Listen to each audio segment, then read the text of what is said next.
Arkadaşlar merhaba. Ya, bu insan psikolojisini bir düşünün ya. Sabah kalkıyorsunuz ve üniversiteniz yok. Kafada bir sürü soru işareti. Üzgünlüğünü geçtim mi artık şunu soracak gerçek hayatta şunu soracak. Ya ben şimdi kime başvuracağım? Nereden diploma alacağım? Nereden mezun olacağım? Mezuniyet fotoğrafım ne olacak? Hangi elbise giyeceğim? Ne yapacağız arkadaşlarımızla? Nerede çalışacağım? Hani kendimi anlatırken mezun okulduğu sorulunca bana ne diyeceğim? 2 hafta 3 hafta en azından beklenemez miydi? Ya öngörülülük diye bir şey bilmiyor musunuz ya? Allah rızası için ya. Öngörülülük diye bir şey duymadınız mı ya? Ya dersiniz ki arkadaşlar biz bu üniversiteyi kapatacağız. Bu üniversite şu an inceliyoruz bu üniversiteyi. Bu üniversiteye girmeyin şimdilik. Girmeyin yani. Bu üniversiteyi tercih etmeyin yani. Biz kapanabilir bu çünkü. Bak, riski var bu üniversitenin. En son girenler mezun olur bari. Bakın en azından bak o da olabilir. Şu an girenler bari mezun olsun buradan. 4 sene sonra kapatılamaz mı? Yani ya yazık bu çocuklara ya. Şimdi ben orada okumadım. Okumuyorum. Benim çocuklarım orada okumuyor. Tamam ben bu acıyı yaşamıyorum. Ama insanız abi biz ya. Vatandaşız ya. Bugün onları bu acıyı yaşatanlar yarın bana başka acı yaşatacak. Yanlış giden bir şeyler varsa tepki göstermek zorundayız ki kalbimiz, vicdanımız, vücudumuz bu haksızlıklara alışmasın, bunları kanıksamasın. Ben haberci ya da gazeteci değilim, akademisyen de değilim. Sizden biriyim. Sadece içimi döküyorum.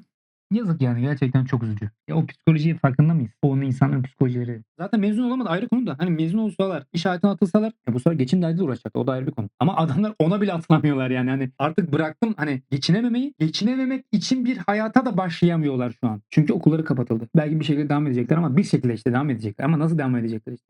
Çok şükür ki Bilgi Üniversitesi'nin faaliyete devam etmesine karar verilmiş. Okul tekrar açılmış. Şimdi bu habere sevinmeli miyim? Seviniyorum elbette.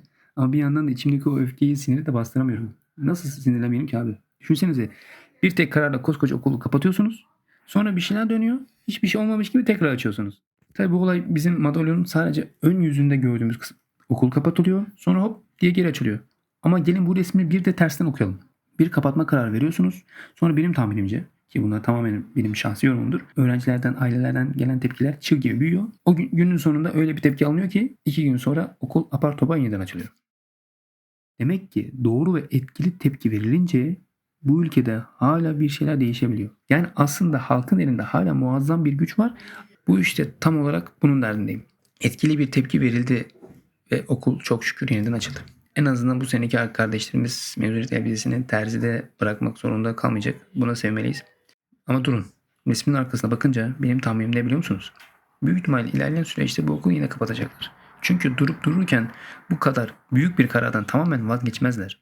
Medyada, haberlerde bazı insanlar rastlıyorum. Sanki bu krizi kendileri çözmüş gibi bir hava, bir kahramanlık edaları. Ya o krizi zaten siz çıkarıyorsunuz. Yangını bizzat kendiniz körüklüyorsunuz. Sonra söndürünce de bakın yangını biz söndürdük diyerek alkış bekliyorsunuz. Böyle bir mantık, böyle bir akıl tutması olabilir mi?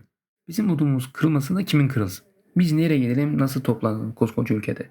İktidarın ve iktidar seçmenin duruşunu zaten kanıksadık. Oraya söyleyecek sözümüz bitti. Artık çok ciddi, çok profesyonel olmamız gerekiyor. İnsanlara doğruyu anlatmanın yolunu değiştirmeliyiz. Çağ değişti. Bugün insanlar saatlerce miting dinlemiyor. YouTube izliyor, Reels kaydırıyor, Shorts izliyor. Yani evet tamam eski usul muhalefet yönetimi de eyvallah. Mitinginizi de yapın. Billboardlarınızı da asın. Onlara karşı değilim. Ama artık bunların yanına başka şeyler, çağa uygun ve gerçekten kitleleri harekete geçirecek etkili hamleler koymak zorundasınız. Bugün muhalefet dediğin şey YouTube'da olmalı, Reels videolarında olmalı. Çünkü insanlar artık buraları izliyor. Dünya buralardan takip ediliyor. Genç kuşakla, sokaktaki insanla bağ kurmak istiyorsanız yetmiyor yani. Bu iş çocuk oyuncağı değil.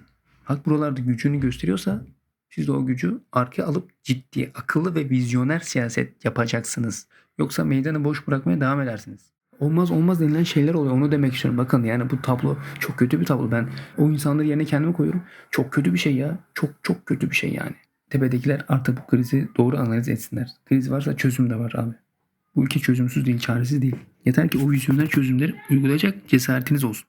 Ben gerçekten ülkemin gelişmesini, büyümesini ve yaptıkları güzel şeylerle dünyada gurur duyulacak bir yere gelmesini istiyorum. Ben yurt dışına gittiğim zaman pasaportumu gururla göstermek istiyorum. İnsanlar benim Türk olduğumu öğrendiğimde güzel tepkiler versin. Dünyadan ve ülkemden samimi, net ve güzel şeyler duymak istiyorum. Kendi kendime çok şükür arkamda koca ülkem var diyebilmek istiyorum. İnsanlar okurken bir anda uyandıklarında banyo yaptıktan sonra saçını kurulamadan video çekmek zorunda kalıp da üniversitem kapatıldı desinler istemiyorum. Bakın ben haberci değilim, gazeteci değilim. Sadece içindeki üzüntüyü, derdini paylaşan sıradan bir vatandaşım. Tek başıma bir şey yapamıyorum. Arkamda büyük şeyler de yok. Dinleyen olur mu onu da bilmiyorum. Ama benim hayalim ne biliyor musunuz? Gelin bir araya ya. Hocalarım. Bu milletin önünü en iyi siz açarsınız. Bakın 1960'larda öyle olmadı mı? Asker darbeleri övecek değiliz, elbette kötüdür ama o dönem askeri vesayet bile anayasa yaparken işi ehline, yani hukuk profesörüne teslim etti. Peki bugün ne haliyiz? Biz hukuku böyle kötü uygularsak ekonomimiz de kötü olur. Aslında o kadar basit bir formül ki ateşe elini koyarsan elin yanar. Yani bu kadar basit aslında. Niye bunu anlamıyoruz yani ya? Bu kadar basit ki bizim ekonomimizin kötü olmasının temel nedeni hukuksuzluk, bu kadar basit ve şu an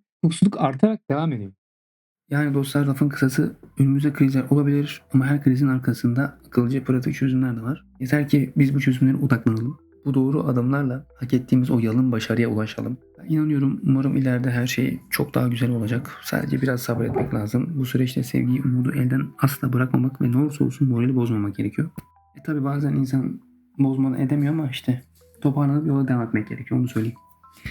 Bir şekilde inatla ve her şeye rağmen yola devam edeceğiz. Kendinize çok iyi bakın. Sonraki videoda görüşmek üzere.